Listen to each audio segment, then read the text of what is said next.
And welcome to the OLBG Friday Night Football Hangout.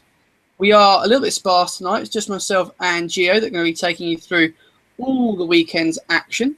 Thank you for joining us, first of all. You can, of course, keep your questions coming in. Just have to submit them on the side. Also, what we'd like you to do tonight, you can tweet in if you're struggling with the questions. And just give you suggestions, comments on what me and Gio are talking about. If we're talking rubbish, you can let us know. But don't forget to subscribe to the videos as well. They'll go straight to you. Then you get a notification when they're there. And you get winners. Even I managed to tip up a 3-0 scoreline this weekend at 15-1 just gone. When Barcelona went and rampaged through Bayern Munich's pretty woeful defence. So keep watching and hopefully we'll give you some more winners. But Gio, just give yourself a little introduction and tell us what you got up your sleeve for tonight. Hi guys, well, Sam obviously beat us. I had 2-0 Barcelona, so that was pretty disappointing for me, but happy for him. Last weekend, I had George Moncur to score any time at 8-1. He actually scored first in the Colchester game, which kept him up, and Poole Preston in the playoffs. And he went off as a 25-1 first goal scorer, so that was a nice wee bonus. As Sam said, we covered every Premiership game in the Champions League games. I've got a couple of Scottish bets at the end, going back to my roots for you. And but as Sam said, just tweet us anything and any predictions, fire them over, and hopefully we can give you a shout out next week. Exactly. I'm actually going to start and just touch on it because the game's just kicking. Well, it's just been in a small period of time. We've got the Brentford-Middlesbrough game. I won't ask for your view on that, Gio, but Andrew Powell's asked us. He just sent a question. He's saying, wondering what our opinions are on managerial experience in the Championship playoffs. Neil Adams in his first year as a proper manager. The Middlesbrough manager, obviously, in his second year. Mark Wolves in his second year. Mick McCarthy's experience as Ipswich manager. You think it's priceless in these sort of games, especially given the fact that Ipswich were the outsiders of the four? Well, I quite liked Ipswich. I tipped them last week, and I'm going to stick with that. I think McCarthy's experience will be huge here. Me and Sam have both experienced the playoffs as a fan, and it's the toughest thing in the world to experience. I think it's the worst way to go up. I know you get the day out of Wembley eventually, and that's all good, but it's nerve-wracking, but I think the managers have impressed me so far in the Championship. I feel sorry for Brentford's Warburton because he could take them up and then he's going at the end of the season. I think that'd be, I don't know, I think that's very, very harsh, but it just doesn't fit in, I suppose, with what they want. So I still think that's mad, and I've still not really managed to get my head around that decision, but I actually don't think it'd be a problem. I'd be surprised if Middlesbrough can't get through. What I would say is, as a Crystal Palace fan, we've been reasonably lucky in recent years of the playoffs. But boy, is that final a dreadful game usually. Either one team absolutely walks it, or it's so close you have to have the penalties. And I mean, we won it recently against Watford in extra time. And to say my nerves were shredded with the penalty that Kevin Phillips took, it wasn't nice. But then again, we also beat our local rivals Brighton in the semi-final, and it was probably the best night of my life. So if you weigh it up, and if you're a winner, it's amazing. If you're a loser, it's horrendous. But we're going to get cracking on the Premiership games, and we'll start with the first lunchtime kickoff. Everton in reasonable form. Lost, obviously, last time out to a resurgent Aston Villa. But off the back of that 3-0 win against Manchester United, they are 5-6 to win at home to a Sunderland team that need points. I mean, Sunderland's running. Let's just clear this before I go over to Joe. They will face, after this game, they'll face Leicester at home, who potentially could be getting towards safety if they win on Saturday, and that game, whatever happens, will possibly secure their future. They then go to Arsenal away and then Chelsea away. Now, neither of those two have got anything to play for, really. Arsenal may rest a few players for the cup final, but I can't believe if Sunderland don't get something, they must be gone after this game. Gio, just your thoughts on that and the game? yeah, I agree. I think this could be last chance saloon for Sunderland, but one defeat in their last four will bring a wee bit of confidence. It's not great. They've not been in great form. And last week they beat Southampton, and they needed 2 penalties to do that. But it's still a win at the end of the day. You can see what it meant to the Sunderland players and the fans. I suppose they're starting to believe now, and they're also looking at Newcastle in dreadful form, and they're thinking, win this, we could be on Saturday night. They could be ahead of Newcastle. Like you said, if Leicester win as well, then maybe they might switch off. But like you said, they could end up playing 3 games with nothing to play for. But I think it'll be a tough one. But the one thing I think helps Sunderland is it came out today that England have got a place for the Fair Play League and there's 3 teams in that. I think Liverpool are top at the moment, but they're going to qualify through the league surely. So that means it's going to be West Ham or Everton. And West Ham are slightly ahead of Everton, but there's always that chance that something could go silly in the West Ham game, and then Everton are in Europa League. And Everton have only had 2 bookings in the last 3 games. So I do wonder, Martinez has already been looking at the chance of sneaking in, and he's a cup manager, as we know, and I think he would relish the Europa League again. I think he might fancy his chances at it next year, and it could be the only way of getting in through the Fair Play League. So I wonder if there might be a bit of edge taken off the Everton game. And while I won't be back in Sunderland, I don't think they'll get beat, actually. And Connor Wickham last season scored 5 in 3 games towards the end of the season, which kept them up, and he scored 2 in his last 3. But he's 9-2 to score any time at Goodson Park, and that's my bet, and probably the only one I'll be having on the lunchtime game. He does seem to come into form around this time of year. I seem to remember him playing out on loan for Sheffield Wednesday and coming into form to try and help them stay up. And also last season for Sunderland, he scored a few towards the back end. Well, from my opinion, looking at the game, you can get 5 to 6 best price on Everton to win, or alternatively best price of 4 to 5 on Sunderland to go down. Now, if you're that confident Everton will win, but you want a bit of an insurance, if Sunderland pick up a point, they then really are going to be stuck with the results around them. It's not going to be possible with so many teams playing each other. I thought that 4 to 5 would be the price to take rather than the 5 to 6. Everton, I just don't think they're going to be. Their season has been so mixed. I think if you had to award a confused team of the year, it would be Everton, because I cannot work them out. I've watched them in Europe play really good. I've watched them play quite entertaining football. Then I've watched them just do the basics so wrong when it comes to marking players, picking up players, doing decisions on the ball that are just wrong. And Lukaku's been so hot and cold. So for me, I'd rather be taking that 4 to 5. What do you think about that, Gio? You think they're going to be one of the teams that could be going?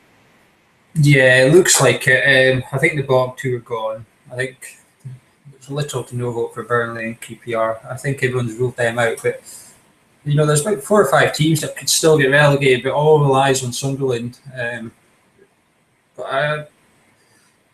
Tomorrow's a key game. If they win, they've got a chance. If they, like you said, if they draw, I think they're gone. I think they need to win tomorrow, and that should hopefully see an open game. But Dick Advocat said he's playing 3 up front: Fletcher, Wickham, and Defoe. So I seen Sunderland against West Ham not long ago. Wickham was really, really good in the air, and he was winning everything. And as you're talking about hot and cold, I think Everton's centre backs have been to blame mostly for their hot and coldness. Jagielka has been a bit shaky as well. Has been giving away some errors at the back, and if Wickham can get the better of them in the air, and Fletcher's no mug in the air either, then there is a chance. And I think if they're going to get the win, it's going to be through. It's not nice to watch, but it's going to be through the long ball, and I think that's going to be how they set up to play. I think you're totally right. I can't personally see them doing it any other way. Maybe that's just my view. Maybe I'm wrong, but I would struggle to call this game. If you really fancy Sunderland to maybe scrap out something, you can get 11 to 10 with Boyle Sports for a draw or for them to win.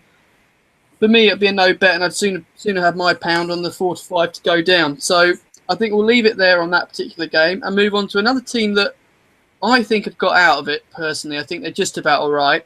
Gio's probably best placed to give a very biased view, but I'll tell you this, that I think Villa at 20 to 21 best price to beat West Ham at home. I think that's a huge price and a bit of a banker. Gio, come on, you defend your team. I think you can enhance that value actually and go to win to 0 at 23 to 10. Wow.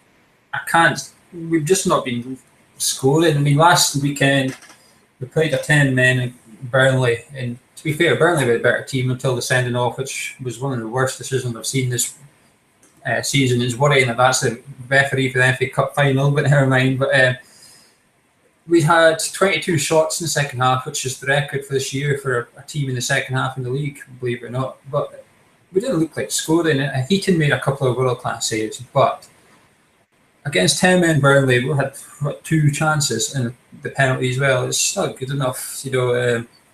Sacco's out injured, Carroll's out injured. I can't see where the goals are coming from. And 64 for Villa to win with Benteke scoring. I think if Villa are going to win, he's going to score. And you can get 64, so I think you can enhance that Villa to win price by quite a lot. But the other one that I quite like, which I haven't done on the blog, is Villa scoring both halves at 2-1. Wow. They're banging in the goals recently, and they're conceding a lot as well. But I really like the way Sherwood's played with Villa. And if he'd been there all season, I don't think they'd be anywhere near the bottom. And I think they're going to be a bit of a dark horse next season for not competing for stuff, but I think they'll be in the top half if Sherwood can stay there and just keep this run going and keep his team together. I'm going to disagree a little bit. I don't think Tim Sherwood has been that good consistently over long periods of time at clubs. I think he's a very good impact manager, and I don't think Villa will hang on to him for that long next year. I've got a funny feeling. There's some rumours, obviously, in the week that Tony Adams was going to be fronting a consortium to possibly take over Aston Villa. I hope that doesn't mean, for Villa's fans' sake, he'll be installed as manager, because he's a dreadful manager, Tony Adams. But we wait and see. For me, this game, it's a Villa win. I'm not going to be fancy and go for anything too clever. I'll take the Villa win on that one, and poor old Gio will at least make some money backing against his precious Hammers. So we'll move on to the next game that we're going to be thinking about, and I've just flicked over my notes and reading, the most dreadful game that will be this weekend. So that's my bold prediction. What do we think about this Hull-Burnley game? You have to agree. I think it's going to be the last match of the day kind of game. Like I said, I seen Burnley last week, and they were, to be fair, they were okay. They've had a couple of decent chances before the red card, but the fact they've only scored one in 9 games now or something, you could see that in the team. Ings had a couple of chances where earlier in the season it would have been a goal, but he put them wide, and you could see from his expressions that he just was lacking any sort of confidence at all. But the last 6 times these two sides have met, one of the teams have won 1-0 in 5 of them. So I'm going to go 1-0 Hull, but play my own devil's advocate, Hull have never won in May in the Premier League. They've lost 7 of the 10 games they've played. So I don't know if there's a wee psychological issue there or something, but maybe they're usually safe and they switch off. I don't know. But mind you, they had a cup final last year, didn't they? To be fair.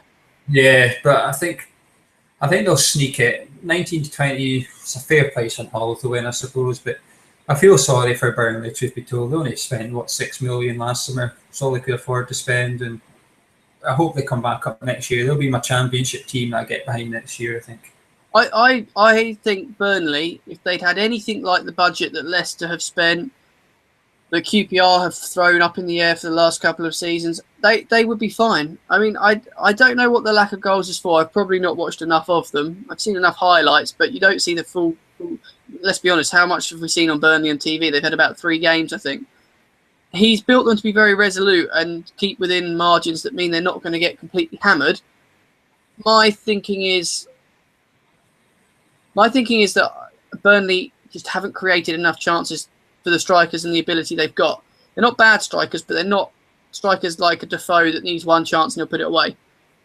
So from my point of view, I want to see Burnley get something to keep this relegation battle going, because it could really go this weekend. If all the teams get the results they need, Sunderland could be pretty much filling that space. So for me, yeah, I think Hull will win, but I couldn't have a bet on that game. I think under 2.5 goals maybe. That's the most imaginative bet I could have, and that's terrible. So I'll leave that as a no bet, I think, for now. But good luck to both teams. Steve Bruce, as a Palace fan, I shouldn't like him, but he got us playing some great football when he was in charge of us. I don't quite think he's got that at Hull, but he's signed some good players.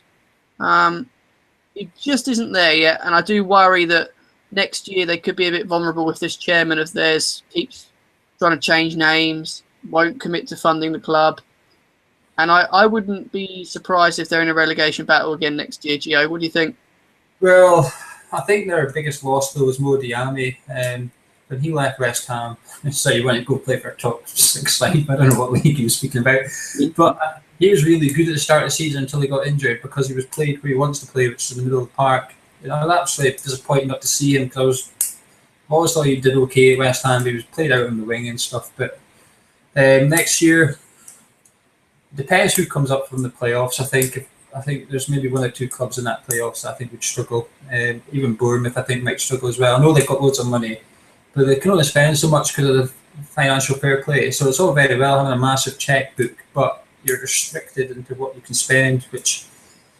Plus, as nice as Bournemouth is as an area, you've got to buy players that fit into the team. Yeah. I can remember in days of old teams coming up from the Championship and the 11 faces that started that game, you would probably see 2 of them on the bench and it was 11 new players. That's just the nature of the beast these days. Yeah, I think so. But next year, it depends on the summer, really, doesn't it? I mean, for all we know, there's a few bargains kicking about, I think, with the teams going down. I think Ings and Austin will be snapped up. And I suppose it depends who throws the most money at them as well, gets them. But the only bet I'll be having from this game, though, is there'd be a draw at half-time, then Hull to win, and that's 4-1. I think that's a lot better value than 19-20 for Hull to win. I think Burnley will hold out for a wee bit. Yeah, we spoke off air, didn't we? And I felt that if Burnley can get to half-time at 0-0, I think they'll be happy, and then maybe throw the kitchen sink at Hull, which will see either the unlikely result of them getting a goal or the more likely thing of Hull catching them on the counter. But interesting. We'll park that one for now and move on to a game that I thought presented a really good opportunity as punters to, if you fancy one of the teams to win. You've got Leicester at home at 13-8 best price, draws priced at 12-5, and they face Southampton at 19-10, the best price there. Both teams with plenty still going for them and playing to play for. Leicester in great form. You know, they've only lost to Chelsea in their last 6 games. The manager, though, for all his eccentricness, managed to win the Manager of the Month award, which is usually a curse. Be interesting. Gio, you got any thoughts on this one? It's a tough one, isn't it? Leicester are in great form. And before I actually looked at the league, I thought Southampton season was over. I thought they were 7th, they were not going up nor down. And I didn't realise that they were still only 1 point off Spurs. And Swansea are only 4 behind them, so you know they need to get points to stay or 7th. Otherwise, it's going to be a right poor end to the season, isn't it? They could finish below Swansea, who they've done well, but they haven't really shocked anyone, have they? But yet they could still finish below them. I'm going to go for a Leicester win. I've backed them quite a lot in this last few weeks, and it has reaped rewards. But 11-4 for Leicester scoring both halves might tickle my fancy. Get an early start out the blocks to try, and obviously... Well, you've seen against Newcastle. I know it was shoddy defending from Newcastle, but Newcastle took that centre before it was even back at, was it Kovac or Taylor that was in the middle of this circle. Before he even touched it, he had 2 strikers in his face, and it led to the corner, which they scored from in 30 seconds. And again, I just think both teams are just going to have to go at it. You know, if you lose, but you're going to have to risk a point. I don't know if a point would suit anyone here. I think down the bottom, of all the managers that can instill a mentality, he has managed to create that fear factor, that frenzy factor. And I know what you mean, where a player is clearly moving to want the ball. And I think that's what's lacking at Newcastle. You know, they can write all the letters they want to the press. Colaccini's come out this week, and John Carver saying things like, I'm the best coach in the Premier League. Maybe he's trying to deflect that tension and get people a little bit more focused on his madness than his actual team's poor performance. But, you know, stuff like Mike Williamson getting accused of being sent off on purpose. I mean, what's that about? That is just... how can people be... We'll come on to Newcastle, but if you had to pick one of them over the other, I'd rather back Leicester every day of the week because I think you're going to get a fighting chance.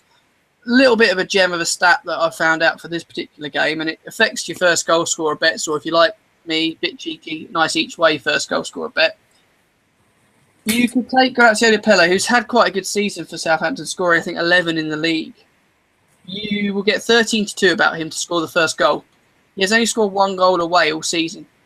Now, I don't think Southampton played particularly different away from home, but it obviously shows that he's not getting those chances or he's not putting them away from home, as you'd expect.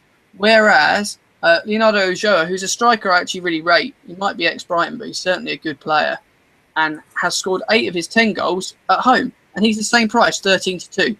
So for me, if you're looking for a bet to have in that game, I'll be smashing an each way first goal scorer bet on him at 13-2. I think you can go no wrong. Gio, any ideas? You like that sort of thing? Think that's a fair rationale?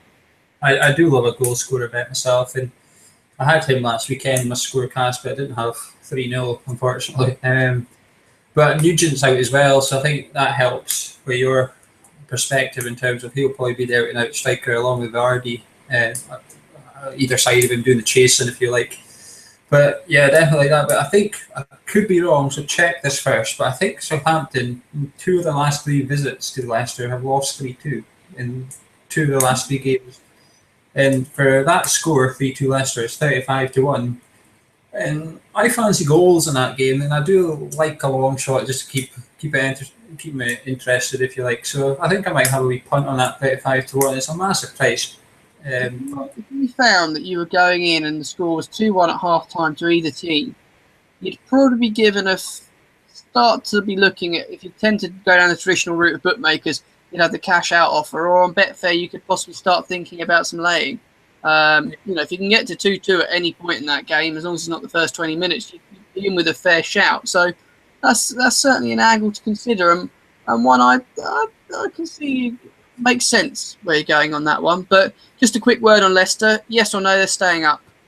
Yeah, definitely. Yeah, I think it is one that we've more or less successfully called on the video blog.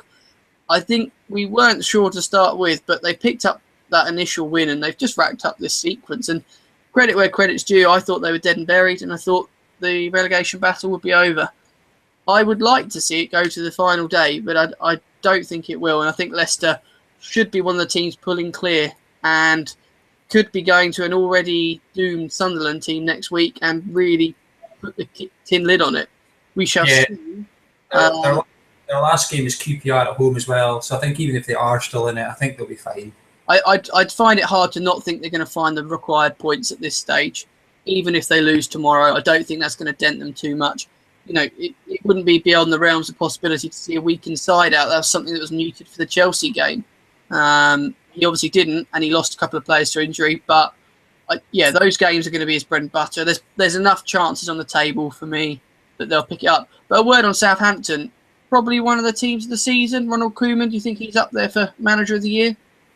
Surprise of the season, I would say. I think a lot of people, when they were having a look at their relegation odds at the start of the season, I think a lot of people would have casted their eye at Southampton, but with all the outgoings and that. But I enjoyed watching them play, but I think they've been like a mini Chelsea to an extent in some games. They've been very tough to score against. They thumped Sunderland, obviously, but I think once you found out about them, once you knew who Tadic and that were, I think you were able to play against them a bit more. I think they had that surprise factor about them. You just didn't know who half their team was.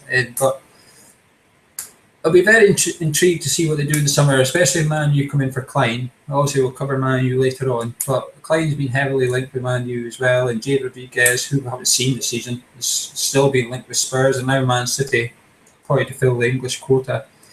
But yeah, definitely, I think he wouldn't be my manager of the season, but he'd probably be my top 3. No, that's very fair. And on Nathaniel Clyde, as a Crystal Palace fan, I thought he was going to be England's right back for the next 10 years. He still may well be. I think he's a fantastic right back. And he has the pace and ability to go forward like Kyle Walker. But the key thing is he can defend, unlike Kyle Walker. So I'm really looking forward to seeing him hopefully progress and join a big team. Manchester United, I don't think he'd be out of place there. I wouldn't be amazed if even Chelsea decide to turn up and fancy a new right back, but we shall see. We must move on, and the next game we're going to be looking at is probably the game of the day for the press, because it could reward them with yet more comedy gold. It's those poor old long-suffering Geordies that take on West Brom at home.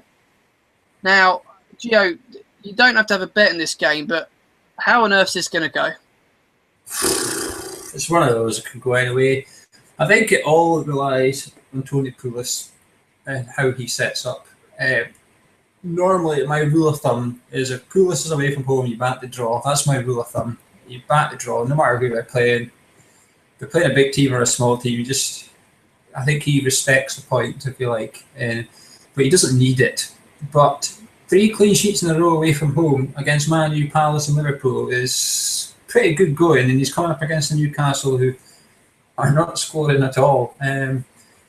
I feel sorry for Carver. I said this last week, but I do feel sorry for him. I think he's I don't know. He's like the ringmaster in the circus at the minute, is he? But the only problem is clowns actually do their job. This one's hard, but I think people thought he was mad saying Williamson got sent off on purpose. But when you watch the tackle, why did he do it?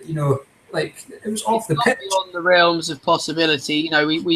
We see a player like Kevin Nolan, who allegedly enjoys Christmas so much, who tends to miss Boxing Day games by collecting a few yellow cards at the start of the season. I say allegedly, but it is one of those. I mean, Andrew Powell's just sent me a question. He said, look, I've just looked at West Brom. He said, when they're away from home in the last 3 games of the Premier League season, they've failed to win any of their last 10 and have lost 4 without scoring. So he thinks their form's going to tail off. I don't think a Tony Pulis team will, personally. I think you can look at previous things, but I think Tony Pulis is... I don't think he's a long-term appointment at that job, I must say. I like Tony Pulis, even as a Palace fan, and he walked out on us or whatever happened. He is a manager that will do a job. I don't think he's a long-term solution for a club because I think he's very one-dimensional in how he achieves things. But there's a lot to be said for that, staying in the Premier League. The stakes are so high now. I think you will see more of those sort of managers being given that project on a longer-term basis. Newcastle, for me, have not shown the one thing you need to have when you're in that situation, which is fighting team spirit. Even QPR have shown it. They like their result against Liverpool the other week, I thought they might get something. They had that element of there's a chance. They were playing. Newcastle look like 11 strangers when they walk onto that pitch. The stat that blew me away of all stats, because I've been sat reading through the stat book to try and give myself a bit of an edge. Newcastle have conceded most goals in the 90th minute or onwards this season out of any team in the Premier League. They've conceded 7 goals in extra time, or added time, sorry, I should say. Gio, do you think that points to a fitness issue or a lack of concentration or just that they're not very good? A bit of both. I think it's also when teams are no longer afraid of Newcastle, are they? So if they go there and it's a draw, I think they still believe that come the 90th minute they can go at Newcastle. But I think also, like against Tottenham, they just abandon defence too quickly in some games. I think it's just everybody go forward and try and get a goal, and that's when Tottenham broke up. And Kane was 1-1 from the halfway line, and that was scored in like the 93rd minute or something. But I don't know. There is maybe a mental thing there. Of course, it would affect you as a player. You kept conceding late goals, maybe not just the defence, but as a midfielder, you'd probably be looking at your defence, thinking, "Oh, here we go." Free kick late on, we'll always concede from these. It probably is a wee bit of that there, but I don't know. It's a really hard game to call this. I think a point might just be enough for Newcastle, actually, but again, it all depends on the lunchtime kick-off between Everton and Sunderland.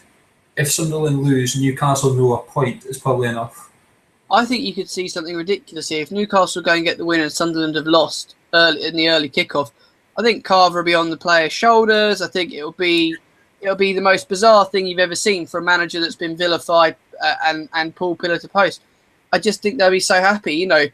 If he can get Sunderland relegated over Newcastle, I think he'd be considered the Messiah. In reality, I hope Newcastle fans let that memory sink in for 12 hours and then go, right, we need somebody else. There has been some rumblings of a French coach that's been approached to take the role on next season. We've also had mentions this week that we think that Steve McLaren was approached after failing to get into the playoffs in a dramatic last day. I should mention that a few of us, including Rob, did put up on the blog we felt Derby were going to struggle, and they did. They bottled it. There's no other way about it. I think Steve McLaren's done the right thing by not going there, because imagine if you manage to, in one season, bottle out the playoffs on the last day of the season and get Newcastle relegated potentially on the last day of the season as well. Too much of a risk to a career that he has got a fair standing in the game, having rebuilt his rather damaged and tarnished career after the England debacle.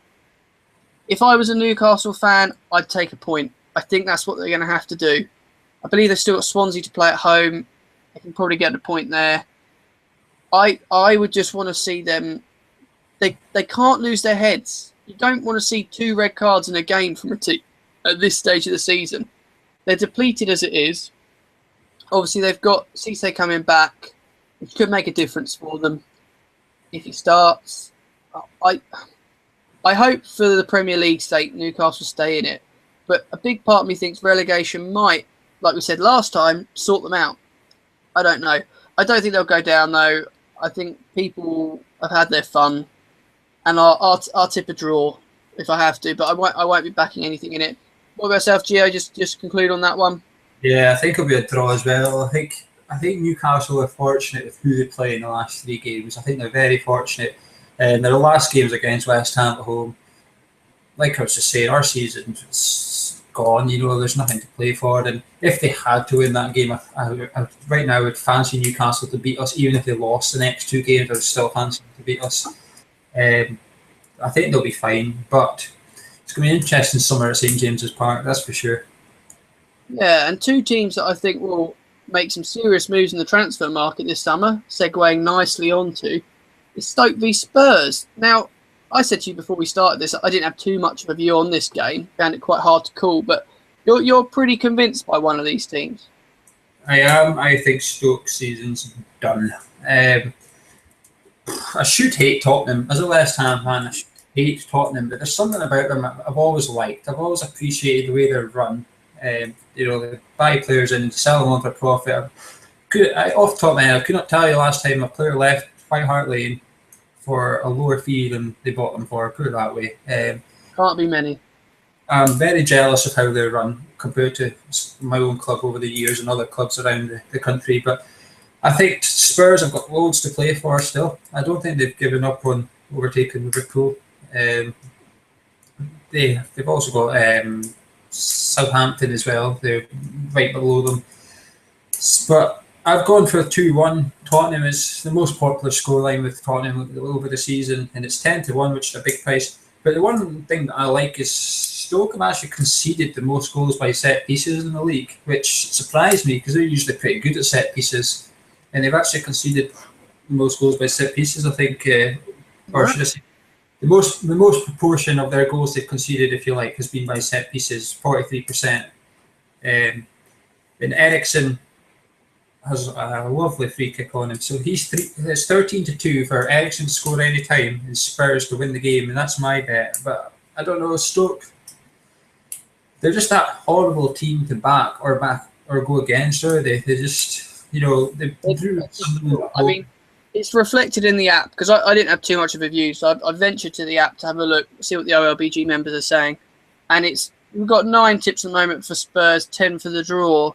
The draw's edging it slightly. For my liking, I don't know. I'm just looking at I'm Gaston, who's saying that they're pretty sure it'll be a draw. They think Stoke tend to be able to eke out these games, and obviously Spurs drew last time out. Kenzie 1971, he's just saying on there that Stoke are a difficult team to play against, especially at home. I'm not so sure, but I don't think it's an easy place to go and pick up 3 points towards the end of a season. I think you'd be looking at both teams to score, maybe. I really like Jonathan Walters, and he does seem to pop up at a nice price for a first goal scorer, so he might be worth a look. But I think I'll let the app decide, so I'll see where it settles and which direction the OLBG members go in, because they do tend to be good guides on this kind of thing. We had a few winners in the week on the app, and with the playoffs coming up, of course, it's always great to see what our members are thinking. So it's really easy to download that. So I suppose that then nicely moves us on to, there's 2 big games Sunday. And I say big, one will relegate a team. The other one could seal a very good a fair season. We'll start with the Man City QPR game. I can't find a bet in the game other than to say I think this will be QPR and Joey Barton going. I think City to win 2-0 is 5-4. I think that's a nice enough price actually. But yeah, the City have won 11 of the last 15 at home in the league. Just lost the one. Aguero for a scorer at 11-4. But unlike yourself, they're struggling to find value here. But again, the bookies have to cover themselves, don't they? I think everybody knows there's probably only going to be one outcome here, and the bookies have to, try and, if you want, tempt you to back QPR. But I can't see it. I think last weekend was their weekend when they got relegated myself, although they're not mathematically down. I think they'll know that personally, I have no sympathy for them. I feel sorry for their fans, but the way they've gone about spending money and stuff like it's going out of fashion. And again, I'm going to be watching them with interest in the summer as to what happens if they get relegated, because that football league are after them with a big whopper of a fine. 4 points deductions that's possible. I mean, Yeah. they're not going to go into administration. Their owner's far too wealthy for anything like that. But you will see a bit of a fire sale. They'll probably finally try and get Arab Tabat moved on. You've also got the likes of Joey Barton that's on a wage far too big for a club in the Championship. I mean, if I tell you the app is saying 96% of our members are tipping a Man City win, that's pretty much as concrete as you're ever going to get on a sports betting event with our members. A couple of brave souls have tipped up QPR at 12-1. I couldn't have it with your money, Gio. I think City have had their slip up at home to Burnley this year. The players that will be on the pitch will be playing for the manager's future, possibly. I think he's still well liked. My concern will be if Yaya Toure puts in an average performance. This week, his agents come out and said he's 90% sure he'll be leaving Man City. The cynic in me says he's looking for one more pay rise, either a bigger contract with City.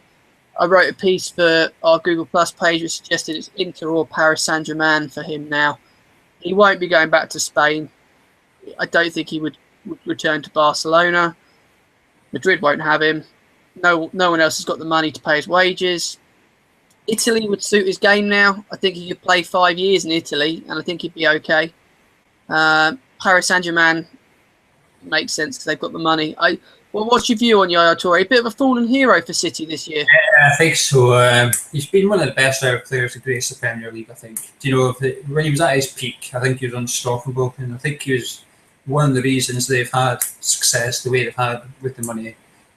But I don't know. I don't think his head's been at City this whole season. If anything, Birthday cake incident, of course. Yeah, shocking, wasn't it? If there was ever a way out of a club, it's to complain about something like that. It's like, what's that all about? But I think he'll go to Inter Milan. I think he'll be the way back to see Roberto Mancini. I think, but. The report I read is City are winning quite a lot of money for him. I mean, he's 32 now, isn't he? And it's quite a gamble to take. I suppose the issue is with a transfer fee for a player like that is not the fact you've got to pay the fee, but if you sign him on a 3-year deal and he's a little bit injury prone coming towards the end of his career, you've got to pay his wages. Yes. I can see Paris Saint-Germain for me or Italy. I just don't know if anyone in Italy is going to have the money. So I wouldn't be amazed to see him turn up at the probable French champions. They're making hard work of it, but they should get there this season, Paris Saint-Germain. But going back to QPR, we think they're down. Ignoring the financial issues, do you think they've got enough of a bare-bones squad, taking out the players we think that would leave, to make a quick bounce back? I personally think they won't. No. If anything, I'd be looking at their odds for relegation just for a complete outsider bet. If it was big enough, I wouldn't. Obviously, they were too short. I wouldn't be touching them. But how often have we seen a Premiership club go down and just sink right to the bottom of that Championship? Look at Fulham; they were in trouble until not long ago. And like you said, if they have a fire sale, they're not necessarily going to be able to spend the money that they're taking in because they might have a massive fine. They've got to comply with financial fair play these days, and I don't know, even the players are going to be stuck with, Richard Dunn, Clint Hill. They're a bit old now, even for the Championship. They were good Championship players, especially Clint Hill. I really liked him at Palace, but he felt old when he was with us, and this is now 3 seasons on. I actually want them to keep the manager, though. I think Chris Ramsey's come in, and I think he's held the fort together, and he's got them trying. And I never wish relegation on a club, but I think it will do them good to sort themselves out and get the garbage out of that football club because there's plenty of it. I think they can thank Harry Redknapp for this season. Really, I think Ramsey's done quite well after Redknapp. I think Mr. Sorney has once again left the club in a pretty deteriorated condition. I think he's gone in, spent the money that's there. When there's no money left, he's decided that it's best to bail.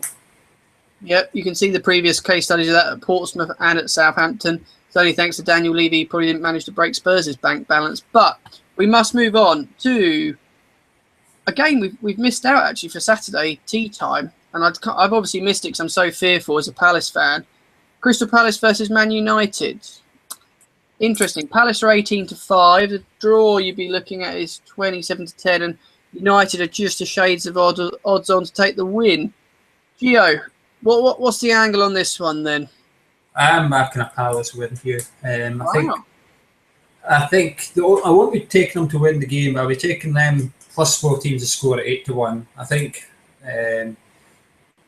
both teams will score, but I think Palace. I don't know. I've liked Palace. I think I've been surprised by Glenn. I didn't really know much about him until the season, truth be told, and especially when we played West Ham, he completely bossed our defence. And I was thinking, who is this chap? When he went on a run, when he's been scoring and setting up goals, and he's got a right handful. And I think Carrick missing for Man U is what swayed me. I think if he's missing, then he's the vital clog, I think, in that midfield. And then it usually means Rooney drops back, and then that takes their strike force away. So Carrick actually affects 2 positions, not just one.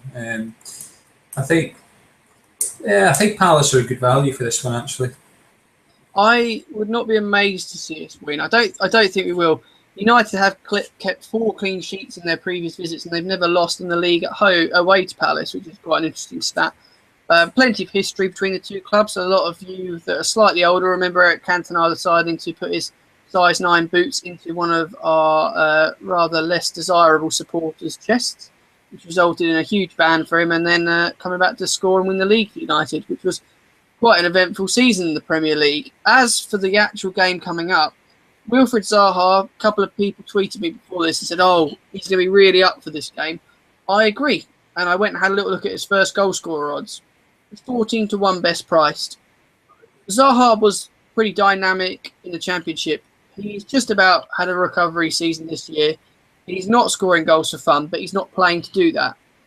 I then looked at a person that's gone and scored a hat-trick this season for us and finally found a bit of form and actually played as a sort of false 9 or solo striker last weekend against Chelsea. Yannick Bolasie's 16-1 to score first goal. He tends to take more of the free kicks as well.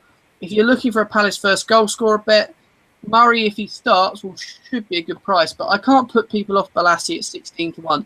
If there is going to be a goal from a set play, he'll be taking it, or at least getting the assist. And pushing it towards the goal. He can strike a ball. He's not afraid to have a shot. And I just think if United have got a makeshift midfield, they're not going to be diving in to tackle. They'll be standing off players. And the one thing Palace will do with the 3 behind, possibly Murray, we think will start, they will move the ball to each other and push at pace. And I don't think United will be used to it. They can play all different styles, really. Against Chelsea last weekend, if you watched Palace, I don't think that was a true reflection. There was a bit of a mix and match team. We've got Jedinak due to come back into midfield, who is absolute steel. We have plenty of pace. But Glenn Murray, he can do the job of 2 strikers, and he is so old-fashioned, it will unsettle United's more continental defence, if you like. I can see him quite happily bossing players around the pitch. I know Gio's got a bet that he wants to share about Murray, but I'm going to be taking a bit of Bolasie to score each way at 16-1 for the first goal. I won't be amazed if United win. Palace are certainly not on their holidays either before people tweet that. They have had a bad few results, but the West Brom game, West Brom got a little bit lucky. If you watch the Chelsea game, Chelsea did a Chelsea on us. You know, they out-Chelsea'd us. And it was never a penalty last weekend either. So, but for me, I think I won't touch the result, but I will go for Bolasie at 16-1 for first goal scorer. Gio, fill us in on your Murray bet.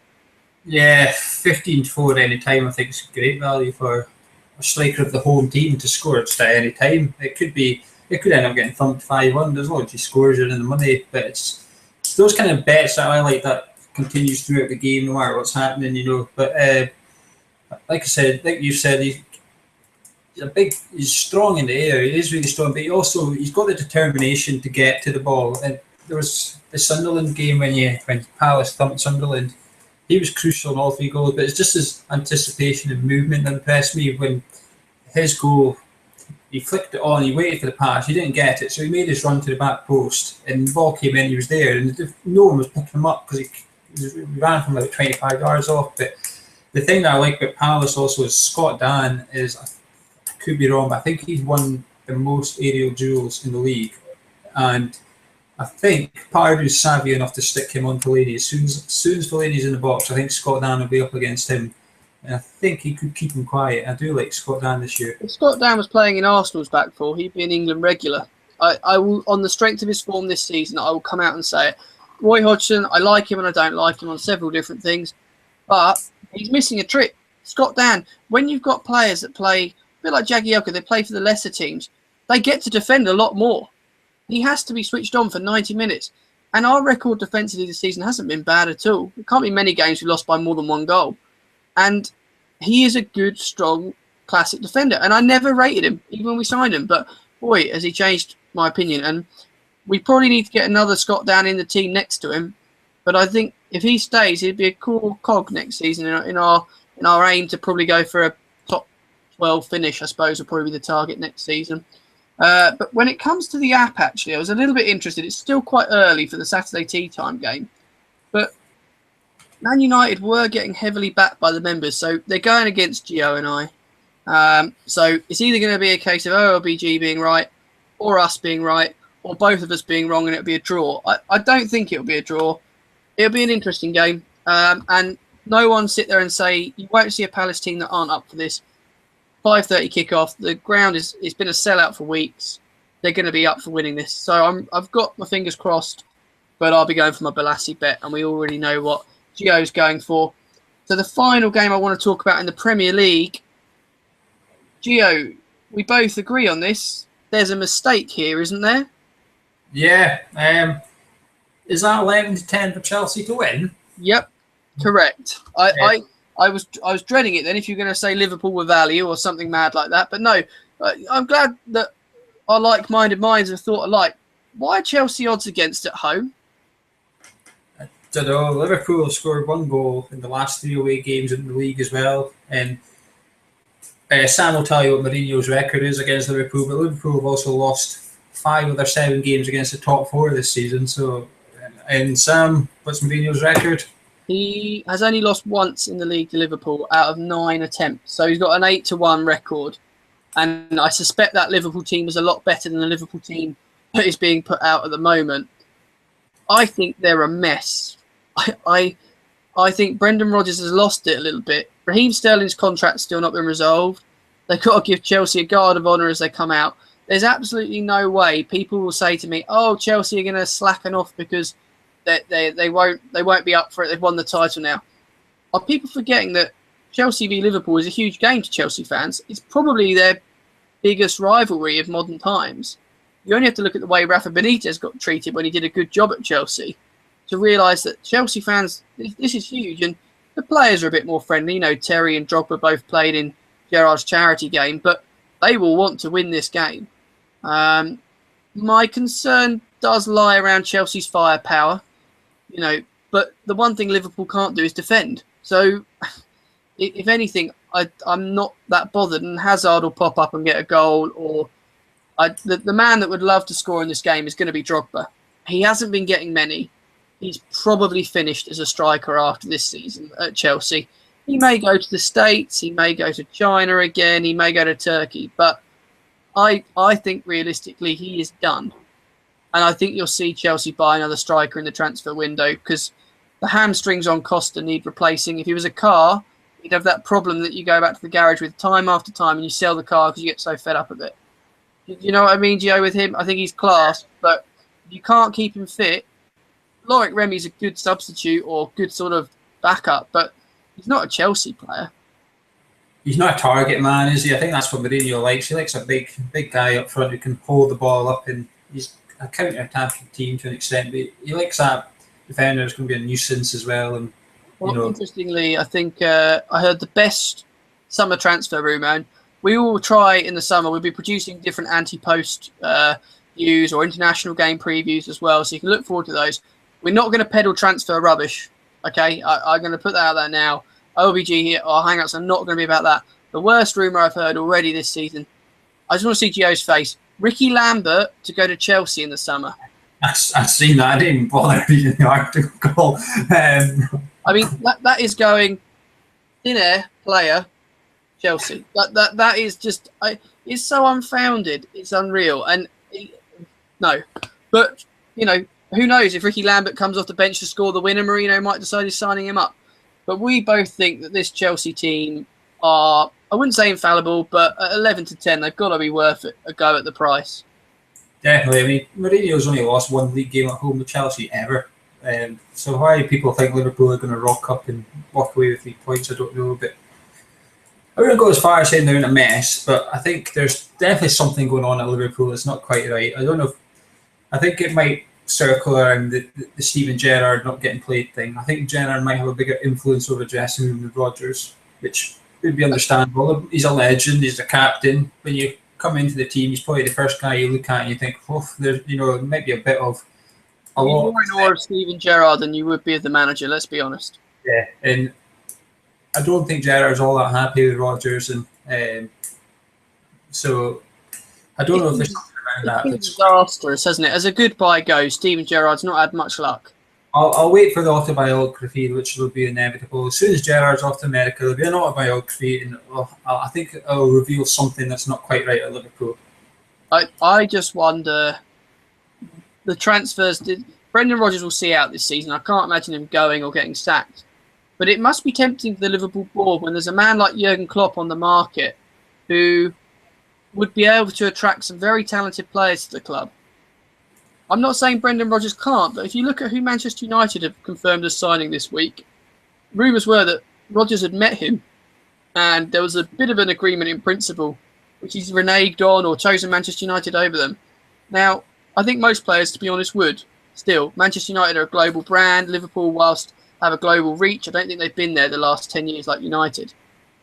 But it worries me from a Liverpool perspective for next year. If they're losing out on players already, are they going to do another panic buy and pick up a Balotelli again, which just hasn't worked? Maybe. I don't know who they're going to go for. Everyone they seem linked with that's quite good seems to be going elsewhere. I think they were linked with Pogba months ago, and now he's gone elsewhere. He's PSG or City bound, I think. One of the two, depends. And then they've got City chapping on the door for Sterling by the sounds of it. I mean, we've got to remember City need to keep up their English quota, especially if they get rid of Milner in the end. I wouldn't even be surprised if Milner ends up at Liverpool. That's the type of business we're talking about. That's going to be quite, to see Sterling leave and Milner come in. Is that it? But I do wonder who's in charge of the transfers at Liverpool. There was a lot of talk that Ian Ayer's got a lot of hands on the reins to do with the transfers, and it would maybe explain why likes of Balotelli doesn't always get game time, whereas I'd rather, if I was in Rodgers' shoes, I would just keep playing him until eventually he was good at City. At City, everybody loved him. I think it's more of a comedy value because he just knew he was like something. He did score goals as well, which he seemed to have neglected to realise that he's his job at Liverpool this season, which is a bit awkward. The comment that sums up this game, and we'll leave it on this, WWFC John 1234 OLBG members going for Chelsea now won the title, but I don't expect them to not be professional. That sums them up. They're going to be, and why wouldn't they want to beat Liverpool at home with a trophy? Well, the trophy won't be presented, but the Guard of Honour. If anything, I think they'll be more up for a game like this than they were against Palace. I can't see past the win, and I think Chelsea will be my nap of the weekend, nap of probably the month, to be honest. 11 to 10, and I know Gio is pretty much in agreement. Wraps up most of the Premier League action we want to talk about, but I'm determined that we shoehorn in a little bit of the Champions League to cover off. Now, that's going forward. That's because your ego. Blowing my own trumpet is something I seem to be far too good at, but here we go. The Barcelona game, Gio and I have spoken off air. We think that's more or less decided, and you've not got much that you think you want to play in that game, Gio, at an early stage. No, I think the value's been sucked out of it a wee bit. I mean, one bet I had for the first leg was Suarez any time at 64, so I immediately looked for that. And he's 5-4, so his value's come in, and it's an away game. So I think the bookies are scared. I think they must have got a fair whack with that result because Barca won, they 1-0. Messi scored first, Neymar scored any time. So I think they must have got a right truncheon, especially with the Bet365 in play offer. I think they must have got a hiding that night. Over 2.5 goals as well, which is a massively popular bet, one I like as well, and couldn't believe it came in the end. I do find that these sort of dead rubber games are ones not to touch, personally, from experience, because it could be 1-0, even 2-0 Bayern, and no one will be that amazed. Barca may or may not have a title-deciding run-in. Spanish football is temporarily going to go on hold as a result of a television issue. So, if anything, if that does actually happen, I think he'll play the first team because he'll want to keep them fit for the title run-in. So, I don't think there'll be rested players, really. I think they might have a more tempo. I think they might do what Munich did in the first leg and just try and just keep it simple, just counter. They just counter. They know that Guardiola is going to be so out of his comfort zone because he won't be able to play possession football without an end result. He's going to have to actually undo that. He's going to have to play more like he tried to play at the first leg, which isn't going to make sense when you're 3-0 down and you've got three of the best attacking players in the world waiting to pounce. But the leg we are interested in, it's going to be held, obviously, Real Madrid versus Juventus, and I think this is a fascinating game that the Italians could do the job. It's going to be tough. But, Gio, what's your view on Madrid at the moment? Are they good enough to overturn the deficit? Yes, but I think more importantly, Juventus are good enough to hold on to it. I think that's the key thing here. Of course, it wouldn't be a surprise if Real Madrid won and went through, but me personally, I'm expecting Juventus to qualify. And they're 11 to 10 to still go through, which I think is a bit of a strange price considering they're 2-1 up after the first leg. And we spoke earlier, Juventus get a goal. If Real Madrid then need 3 to go through, okay, 2 takes extra time, but then it just favours Juventus in extra time, I think, with the away goal ruling. But, they've got 3 clean sheets in a row away in the Champions League, Juventus. Their league's finished. They don't have to play. They could rest. They could change their whole 11 if they wanted for the weekend. Real Madrid, as you said, don't have that comfort. They're 2 points behind Barcelona, and they're playing Valencia. So it's not a game you can rotate and comfortably win. Valencia could get something conceivably from that game as well. They really impressed me this season in Spain from the games I've seen of them. I mean, looking at the to qualify market, if it's still 0-0 at half time, I can see that price of 11 to 10 being completely gone. There won't be anything like that price. Yeah, it's definitely a price you can maybe look at. It's going to be tough. I mean, the away goal comes into it. Let's not forget. And Ronaldo will probably be his one-man team. What was your view on Bale in that game? Were you as disappointed as everybody else? Do you think he got a bit of an unfair stick? I feel sorry for him. I don't think he's been played properly.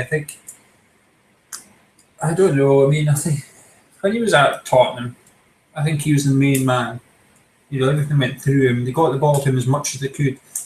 But I think he had that belief he could hit it from 30 yards and it would go in. But I think the keepers also knew if Bale gets that ball, and this is coming at me, there's a good chance it's flying in. And I think he got everyone on the edge of their seats, neutrals included. When I watched Tottenham and Bale was playing, I used to sit up a wee bit when he was on the ball because we were waiting for something to happen. At Madrid, I think he's got a problem with Ronaldo. I think Ronaldo's ego is maybe in the way a wee bit. I've never been a massive Ronaldo fan. I get he's one of the better players in the world. I get that. But for me, there's a massive gap between Messi and Ronaldo. For me personally, it's just a personal opinion. But for Bale, I don't know. I think he was poor in the first leg, but so was Ramos. But he was played out of position. To be fair, Ramos into midfield for me was a real. We need to do something quick. He's a half decent tackler. We'll chuck him into midfield. But did Bale have a position? I was watching it. He's out on the right, and he's in the middle, and Rodriguez was out right, and it was just a whole mismatch. And and I just think I felt sorry for him. Put it that way. I think the one thing that Real Madrid side lacks when he's out the team, and he could be back, is Benzema gives them, for whatever reason, whether it's Ronaldo gives him a bit more respect, as a figurehead of a 3, they seem to work much better. I don't know whether it's take him out and then there's sort of Bale and Ronaldo looking for the same kind of runs, but Benzema's not work shy either. He's not sat there waiting to get a tap in. He will go and chase lost causes down. He'll make things happen. And I think he was the biggest miss. Modric is a good player. They missed a lot of players, but I actually thought he was probably their biggest miss because he just sets the team. He gels it at the top. Yeah, I agree, but I think Modric was their bigger miss for me. I think he's the one that gets the ball and gives it to Bale and Ronaldo if you like to do this. And I know Kroos is still in there, but He's a good player, but he's not Modric. I see that view completely. I probably will wait to the day to have a little look, but I just saw Tevez is 7-1 first goal scorer. Now, if there's one man that can take the ball, run from the halfway line and stick it in the net, as he nearly did in that game, it's Carlos Tevez. And I'm probably overcomplicating it, and I should go do what everyone else does and become a sheep and go Ronaldo first goal scorer, but he's no value. It's going to be tight.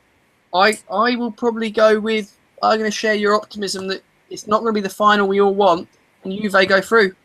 Yeah, I think so. I'm going 1-1 for the game. I think if I'd pick a score, we didn't want to pick a score from the Barcelona game, but from the Juventus game, I'm quite happily take Juventus 1-1 at 15-2. I think they'll score first as well, actually, and I think they'll just sit back and defend, and it's a case of, well, you need to score at least 2 or you're out, so, bring it on. Juventus are quality at the back. There's no getting away from that, and they know it. And I think 11 to 10 go through, so is a nice price to, even if you put into accumulators at the weekend and the rest of them win, you'll get a nice cash out. Bear in mind that your 11 to 10 is quite a short odds for like your next leg.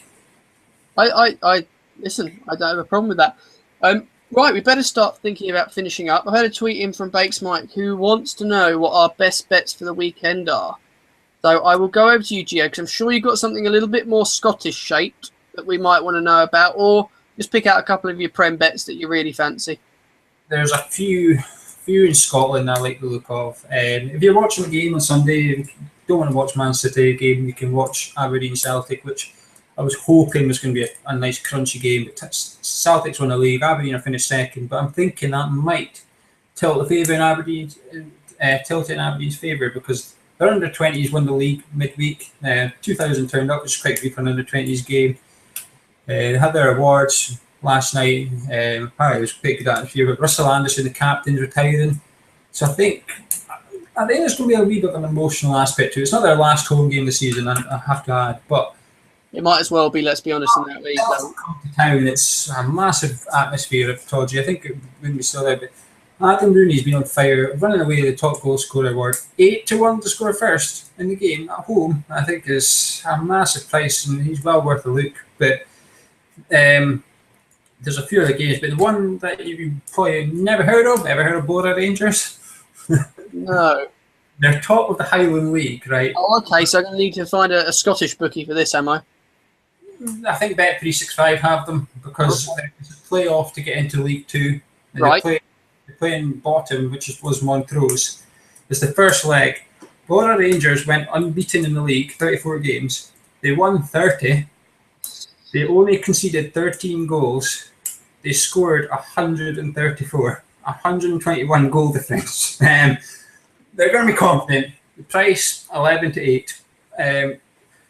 Now, obviously, there's a difference of quality between Highland League and League 2, but I believe you get used to winning.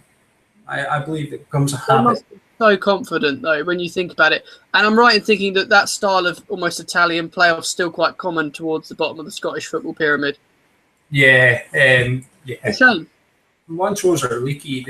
They've not been too bad recently, but they concede a lot of goals. But 11 to 8 is quite good value. They're at home, and it's going to be a small ground. There's only going to be a few people there. But it's the type of thing that the community get involved in, because it's a local team. The community will be buzzing for it. I can guarantee you'll be a build-up, because where I live in Inverurie, we had Motherwell here in the Scottish Cup.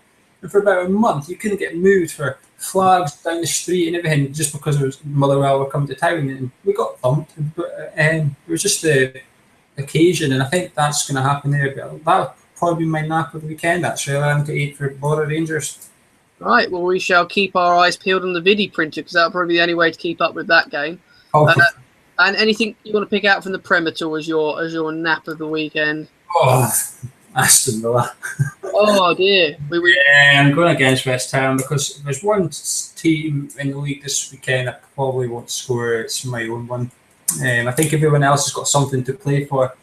I think we're one of the few teams that's got nothing to play for. And like I said at the start, we've got Fair Play League, so I think there could be a wee bit of let's not get booked. Let's just, safety first. Let's try and get into Europe. It's through the back door, and everyone agrees with it, but fourth place gets into the Champions League, so why shouldn't this year Europa League? I've already got my nap lined up for next week. Then when you take on Everton, and it'll be under on the cards points. I think that'll be a massive bet for all of us next week to keep an eye on. We'll have to see when the markets open what we can get on the card index. But I'll take Chelsea this weekend. 11 to 10 is a silly price. People will say, "Oh, you're backing something at short prices." Why wouldn't you put that in your accumulator? Because if you're going to get through the weekend and you want something to be confident on, that's got to be it. I think Villa at home are a big price. And I would probably say that my Balassi 16-1 first goal scorer bet. If you like a player that takes free kicks and will have a shot from anywhere, plus he's up against one of the best keepers in the league, you're going to have to be shooting at him to be scoring. So I'll take those on for the game. I want to say thank you so much for all your tweets in. Didn't get to quite all of them. Andrew Powell, thank you for your questions. Don't forget, guys, this goes up onto YouTube so you can watch it back or download it if you want to listen to it in the car or anything like that. We'll be back next Friday, where it'll be one of the final Saturdays of the Premier League, rather excitingly. Hopefully, there'll still be something to play for. Otherwise, we'll be looking at Fair Play League card indexes and all sorts, which would be good. But I want to thank Gio for his contribution this evening. Thank you, Gio. No problem. I'll see you next week. Yeah, you'll be back on if you get some winners. Remember, that's the rule on this show. But I want to thank everyone for watching, and we will speak to you soon. Thank you.